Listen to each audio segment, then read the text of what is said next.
Hi Mahadera, since nandito na rin naman kami sa Sariaya, Quezon, kukunin na rin namin yung aming marriage certificate. So, yan, papunta kami ngayon sa bayan ng Teresa.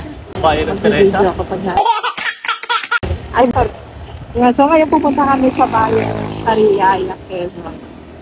Kasi dito kami nagpakasal. Aking asawa.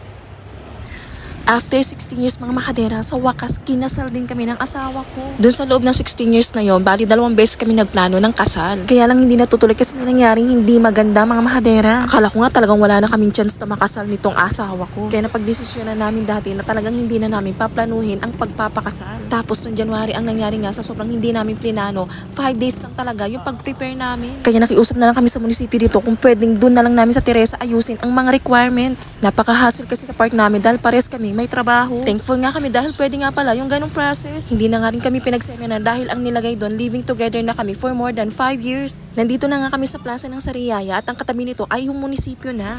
Since minsan lang ako makauwi dito, syempre sinamahan ka na ng konting pasyal at pa-video-video sa view. Ito nga palang munisipyo nila dito ay medyo luma na pero meron silang ginagawang bagong munisipyo at ang ganda mga Mahadera. Hopefully sa susunod na uwi namin ay nakalipat na sila para maipakita ko sa inyo yung bagong munisipyo nila. Samahan nyo muna kami para makuha namin yung aming marriage certificate. Pagdating ko nga pala doon sa information, medyo iba yung tinuro sa akin. Siguro ang pagkakarinig, magpapakasal pa lang kami. Siguro mga 15 minutes din kami naghintay doon. Nung nakaramdam nga ako ng inip, ay tumayo ako, tagtanong ako kung ano ang susunod na process. Yun na nga ang sinabi, ay mali, dapat doon ako pumunta sa office of the mayor. Buti na nga lang pagdating namin dito, ay mabilis lang yung process dahil konti lang ang mga tao. Nagtagal nga lang kami doon sa pagkuha ng copy namin ng mga birth certificate na original. Kinuha kasi yun, nagpapasa na kami ng mga requirements at ayan na nga nakuha na namin ang aming marriage certificate. Paglabas nga namin ay nakita ko itong kanilang napakagandang simbahan.